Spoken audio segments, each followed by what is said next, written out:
Bienvenidos a la sección número 25 de la materia Introducción General a la Biblia.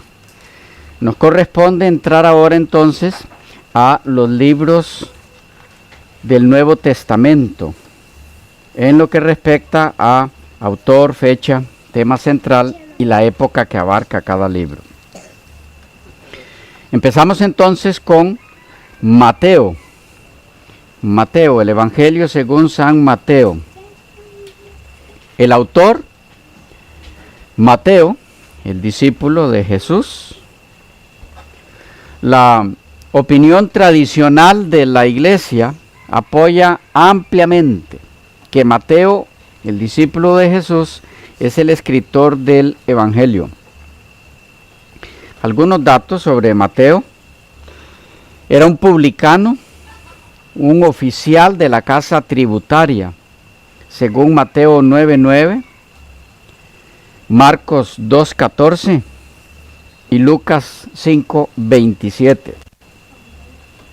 Mateo ponía impuestos sobre la mercancía que traían las caravanas a su distrito, cuyo centro era Capernaum, un pueblo al norte del mar de Galilea. Este oficio lo distanciaba de la mayoría de los judíos. Podemos entender por qué, ¿verdad? Les cobraba impuestos a ellos mismos, siendo él judío también. Como testimonio de su nueva fe, él ofreció una cena a Jesús e invitó a muchos de sus amigos publicanos, según Lucas 5, 29 y 30. En esa cena, Jesús socializó con los recolectores de impuestos y pecadores que eran muy laxos para observar las regulaciones mosaicas y rabínicas y contrastaban con los indiferentes santurrones, los que sí por lo menos aparentaban.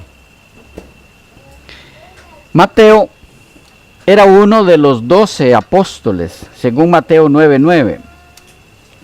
Su nombre no se menciona después de Hechos 1:13. La tradición afirma que predicó 15 años en Palestina y luego partió para naciones extranjeras. Tanto Marcos como Lucas lo llaman Leví o Mateo. Sus antecedentes seculares probablemente explican por qué utiliza términos monetarios y por qué solo en su evangelio se mencionó que Jesús pagaba el impuesto del templo. Solo en Mateo se menciona. Como era recaudador de impuestos, muy probablemente estaba acostumbrado a tomar nota y llevar un registro de lo que pasaba a su alrededor. El carácter judío de este evangelio encaja también muy bien con Mateo como autor. En cuanto a sus 15 años de trabajo misionero, Clemente de Alejandría declara que Mateo fue a los etíopes, a los griegos de Macedonia, eso al norte de Grecia, a los sirios y a los persas. Las evidencias, tanto externas como internas, de que Mateo fue el autor de este evangelio, es tema de la materia Introducción al Nuevo Testamento, Introducción especial, Evangelios sinópticos, como también algunos otros detalles sobre la fecha. Así que en esa materia ahondaremos un poco en esto. ¿Qué de la fecha? Mateo se escribió en algún momento antes de la caída de Jerusalén o de la toma de Jerusalén, entre los años 58 y 69 después de Cristo. En algún momento entre los años 58 y 69 después de Cristo. Algunos estudiosos piensan que aún entre el 50 al 69 hay posibilidades. Muy probablemente fue en la década de los años 60 que se escribió ese evangelio. Del examen mismo del evangelio se deduce que es anterior, ¿sí?, a la destrucción de Jerusalén por los romanos en el año 70. Pues se habla de la nación judía, se habla del templo judío como si aún existieran. ¿Okay? Entonces, no es probable que haya sido destruido ya el templo. Entonces fue en algún momento antes del año 70, muy cercano a esa época. Tema central. El tema de Mateo es Cristo como Rey. Mateo fue escrito para los judíos, para demostrar que Jesús de Nazaret es el Rey de los judíos. Mateo estableció un vínculo entre los libros del Antiguo Testamento y los escritos del Nuevo Testamento. Muestra cómo las profecías del Antiguo Testamento se cumplieron en la persona y en la obra de nuestro Señor Jesucristo. En general, se puede decir que el propósito de este evangelio fue ganar plenamente a los judíos para Cristo. Esto es, ganar a los aún no convertidos y fortalecer a los ya convertidos, entre los judíos principalmente. El énfasis de este evangelio es el reino de Dios. El reino de Dios. Mateo cita o hace referencia al Antiguo Testamento unas 65 veces, usando tanto el Antiguo Testamento hebreo como la versión de los 70 que estaba escrita en griego. Estas profecías son la base, el fundamento de las aseveraciones de este evangelio, y su cumplimiento es en él se puede ver el cumplimiento del propósito señalado en el Antiguo Testamento respecto al Mesías que vendría a cumplir el plan de Dios. Jesucristo es representado como el Rey que vino a ofrecer los beneficios del reino de los cielos a los hombres, a todos. Sí, fue escrito para los judíos, pero por supuesto que abarca a todo ser humano en su propósito. Es llamado el Hijo de David, el Señor Jesús, 9 veces. 9 veces. Y el término el reino se menciona 37 veces. La palabra entonces ocurre 90 veces. Es el único evangelio donde se encuentra la palabra iglesia, que de paso se emplea 3 veces. La tesis central que intenta probar Mateo es que Jesús era el Mesías prometido en el Antiguo Testamento. Ocurre muy frecuentemente en su evangelio la fórmula así estaba escrito, entonces se cumplió lo que estaba predicho, etc. El evangelio, como mencionamos, está dedicado principalmente a los judíos. El evidente propósito del escritor era, en primer término, redimir de reproche la memoria de su maestro mediante un sencillo relato de lo que nuestro Señor hizo y sufrió. Él pretendía también disipar los prejuicios de sus compatriotas y poner de relieve el verdadero carácter del Mesías. Y entonces, en un sentido más general, el libro puede ser considerado como una exposición del reino de los cielos. Porque el énfasis es ¿cuál? El reino de Dios. Y Jesús como Rey. Esta frase, reino de los cielos, ocurre 33 veces en este evangelio. Y no se encuentra en ningún otro.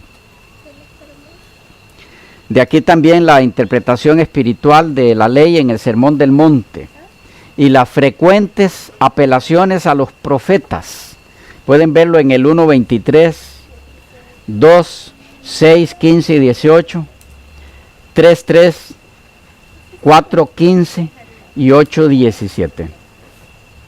las citas directas e indirectas, que llegan a 66, son más que en ningún otro evangelista. La época que abarca, bueno, la vida y el ministerio de Jesús desde su nacimiento hasta su ascensión, aproximadamente 30 años. El nombre Mateo, que en los manuscritos griegos está transcrito como Mataios, deriva probablemente del hebreo Matai, que es una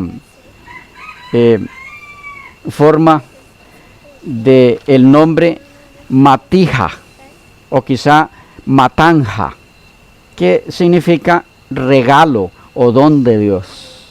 Entonces, Mateo, regalo o don de Dios.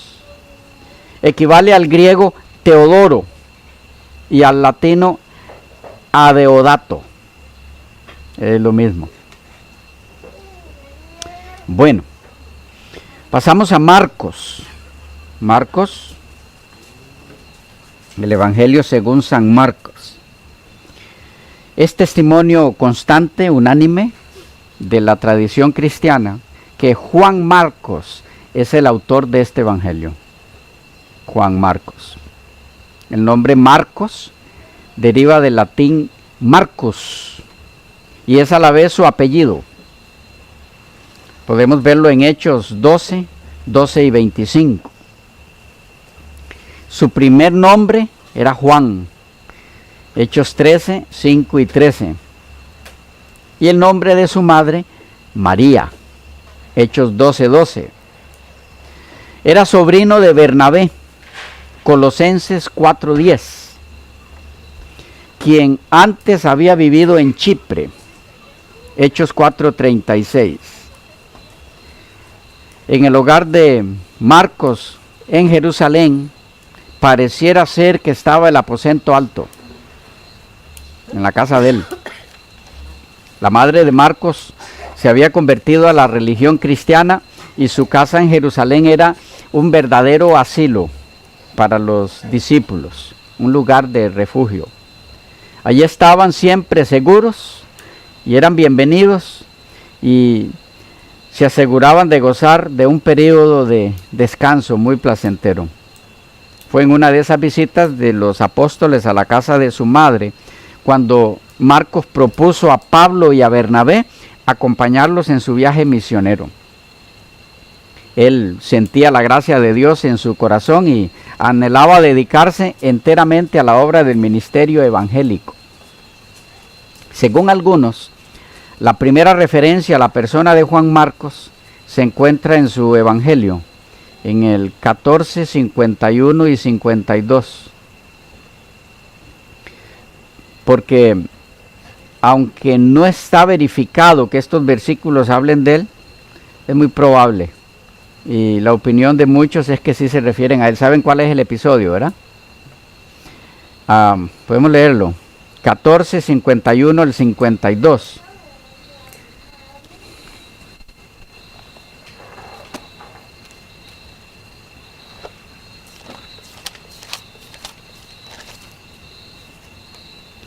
Dice, pero cierto joven le seguía, cubierto el cuerpo con una sábana, y le prendieron. Mas él, dejando la sábana, huyó desnudo.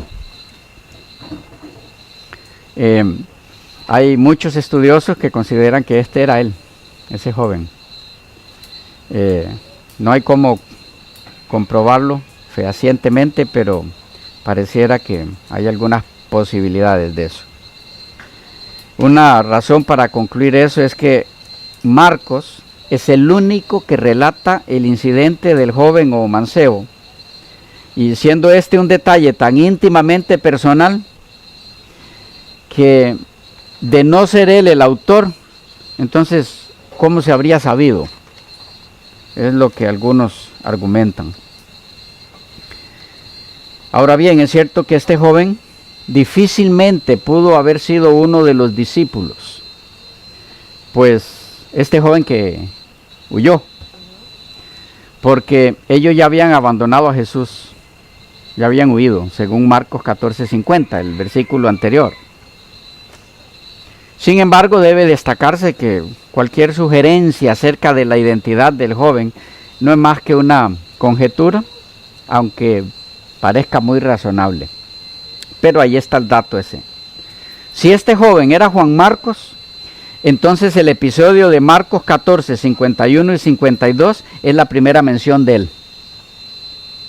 De no ser así, la primera ocasión en la que oímos de él sería cuando Pedro fue encarcelado por Herodes. La iglesia se reunía en casa de su madre, de Juan Marcos, para orar por Pedro. Y cuando éste fue liberado por el ángel, llegó primero allá como cosa natural. Recuerdan que ayer era donde iban a refugiarse ellos, demostrando que esta casa era un centro para los discípulos. Es muy posible que esa experiencia de la liberación de Pedro ejerciera una gran influencia sobre el joven Juan Marcos. Por lo menos desde entonces quiso servir al Señor y acompañó a su pariente Bernabé y a Pablo cuando regresaron del primer viaje misionero a la isla de Chipre. Posteriormente, cuando Bernabé y Pablo siguieron de viaje a Panfilia en el Asia Menor, vemos que Juan Marcos se regresó a Jerusalén. ¿Recuerdan el episodio ese? Hechos 13, 5 al 13. Por una causa que no se menciona, Juan Marcos decidió volver a Jerusalén. Y debido a su deserción, Pablo se negó a llevarlo en su segundo viaje misionero. En vez de ir con Pablo, Marcos ministró junto con Bernabé en la isla de Chipre, según Hechos 15, 36 al 39. Eso cerca del 50, el año 50. Algún tiempo después, tal vez cerca del año 57, fue a Roma. Allí colaboró con Pablo durante el primer encarcelamiento de este en esa capital, según Colosenses 4:10, Filemón 23 y 24, alrededor de los años 60-62 después de Cristo. Algunos detalles más sobre Marcos los veremos en la materia Introducción del Nuevo Testamento o al Nuevo Testamento en Evangelios. Pero por ahora hay que destacar que a pesar del incidente negativo con Pablo, por haberse regresado a Jerusalén, que no le gustó nada a Pablo, debemos observar cómo nuestro Señor Jesús obró en la vida de Juan Marcos y lo transformó. Lo transformó. El que en algún momento había sido un compañero inútil, llegó a ser útil, según Pablo en 2 Timoteo 4:11. El que no quiso colaborar en aquella ocasión, colaboró, según Filemón 24.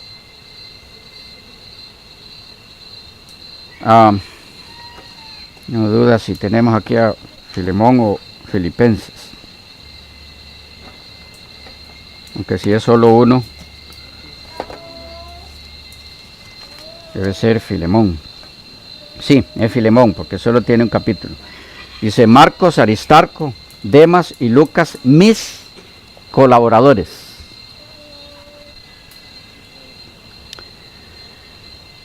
El que fue en ese momento desaprobado por Pablo allá cuando decidió regresarse a Jerusalén, llegó a ser luego aprobado por Pablo, según Colosenses 4:10. El que no siguió adelante en la obra entre los gentiles, llegó a escribir el Evangelio, especialmente adaptado para los latinos o romanos.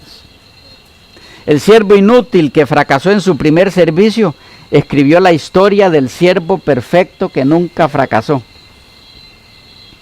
El que se volvió atrás cuando no debió haberlo hecho en ese regreso de su viaje, contó a todo el mundo acerca del Salvador que nunca vaciló en su propósito, aunque sabía que terminaría en su muerte. Marcos fue tan cambiado por el Señor que pudo ser un instrumento grandemente utilizado por el Espíritu Santo. En 1 de Pedro 5:13 el apóstol de los judíos, llama a Juan Marcos su hijo. Su hijo. Esa expresión posiblemente significa que Pedro fue quien influyó para que Marcos creyera en Jesucristo como su Señor y Salvador. También dice que Marcos estuvo con él en Babilonia.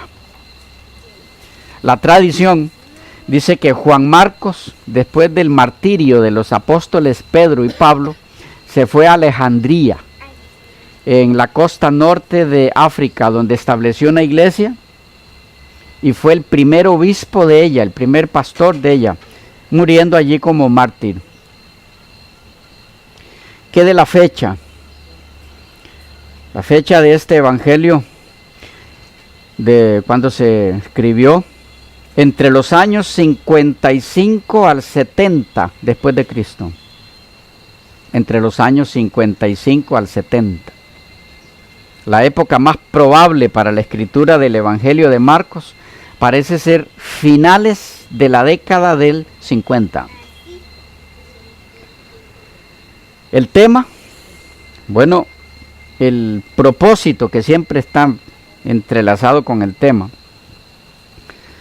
de este libro fue probar principalmente a los romanos que Jesús de Nazaret es el Hijo de Dios, con el fin de que ellos creyeran en Él, con el fin de que fueran salvos. Los romanos que gobernaban el mundo entero en ese entonces y respetaban la acción, el poder y las grandes obras, serían atraídos por este evangelio.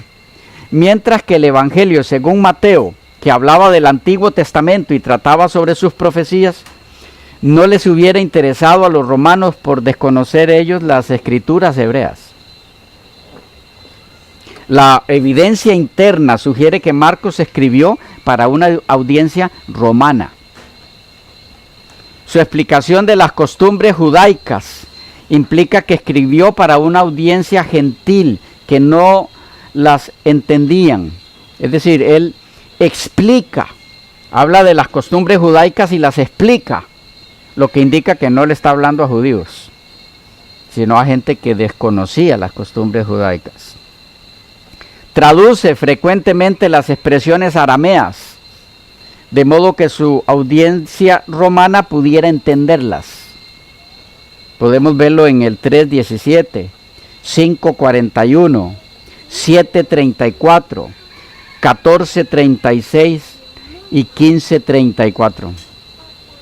Marcos, además, usa a veces equivalentes latinos para explicar expresiones en griego, como en el 12:42 y en el 15:16, que ustedes pueden luego corroborar.